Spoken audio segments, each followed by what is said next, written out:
চেষ্টা করবেন, খাওয়ার চেষ্টা করবেন। ভিডিওটা কেমন লাগলো জানাবেন। আসসালামু আলাইকুম। আজকে আমি আছি এই মুহূর্তে আমার বাগানের মধ্যে। আজকে নতুন আরেকটি ভিডিও নিয়ে আপনাদের সামনে এসেছি। সেটি হচ্ছে, আমরা ছোটোবেলা প্রায় সবাই কিন্তু এই কলা গাছের যে মোচাগুলো রয়েছে, কলার মোচা, এগুলো কিন্তু আমরা ছোটোবেলা খেয়ে থাকি এবং খাইতাম। তো আসলে এটার কিন্তু অনেক বহুগুণ, পুষ্টিগুণ সমৃদ্ধ অনেক উপকারিতা রয়েছে, যা আমাদের স্বাস্থ্যের জন্য অত্যন্ত গুরুত্বপূর্ণ ভূমিকা পালন করে। আপনি কেন কলার মোচা খাবেন, আসলে আমরা আগে জেনে নিই। কারণ কলার মোচার মধ্যে রয়েছে প্রচুর পরিমাণে ফাইবার, ভিটামিন, ক্যালসিয়াম, আরও নানান ধরনের পুষ্টিগুণ সমৃদ্ধ উপকারী দিক রয়েছে, যা দেহের সকল ধরনের রক্তের মাত্রা নিয়ন্ত্রণ রাখে, হিমোগ্লোবিনের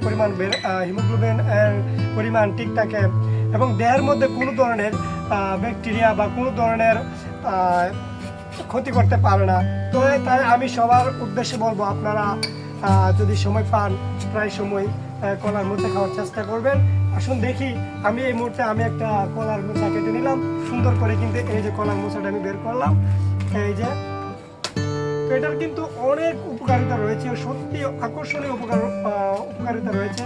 আপনি তাছাড়া ক্রিমের ক্ষেত্রে কিন্তু অত্যন্ত অনেক বেশি ভূমিকা পালন করে সেই কলার মোচা। যাদের ক্রিমির জনিত সমস্যা রয়েছে, তারা অবশ্যই সেই কলার মোচা খেতে ভুলবেন না। কারণ পেটের মধ্যে যদি কোনো ধরনের ব্যাকটেরিয়া আক্রমণ করে থাকে, তাহলে আপনার কিন্তু সেটা থেকে আপনি মুক্তি পেতে পারবেন। তাহলে আসুন, এই যে মোচাটা আমি খেয়ে নিলাম। যদি একটু তেঁতু লাগতে পারে, কিন্তু জিনিসটা আসলে ততটা তেঁতু না, আমার কাছে অনেক ভালোই লাগতেছে, খুব টেস্টি মনে হইতেছে।